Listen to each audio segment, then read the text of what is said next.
मुंबई महानगरपालिकेच्या एफडी म्हणजे फिक्स डिपॉझिटच्या बाबतीतला थोडा अभ्यास आपण जर बघितला तर 31 मार्च 2022 ला 91,690 कोटीच्या एफडी होत्या। अध्यक्ष महोदय, जून 23 ला आपण बघितलं 86,467 शेवटचा कोटीच्या तिथं ठेवी आहेत। अध्यक्ष महोदय, 6,500 कोटीच्या ठेवी एका वर्षापेक्षा कमी कालावधीमध्ये तिथं त्या काढण्यात आल्या, मोडण्यात आल्या आणि त्याच्यामध्ये सुद्धा तो फंड जो वापरला गेला त्याच्यामध्ये भेदभाव झालाय।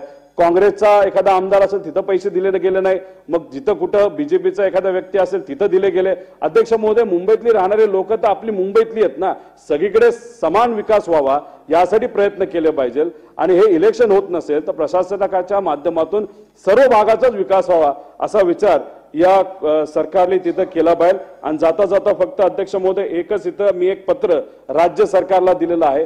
अनेक असे प्लॉट जे रिझर्व्ड होते शाळेसाठी, खेळाच्या ग्राउंडसाठी, नाहीतर तिथं हॉस्पिटलसाठी, ते झालं 1 मिनिट, जे प्रायव्हेट तिथं रिअल इस्टेट डेव्हलपरला सहजपणे देण्यात आले आहे त्याबद्दलचं जे पत्र आम्ही दिलं त्याला उत्तर राज्य सरकारने द्यावं एवढीच विनंती या ठिकाणी आपल्याला करतो। बोलण्याची संधी दिली त्यासाठी मनापासून आभार व्यक्त करतो।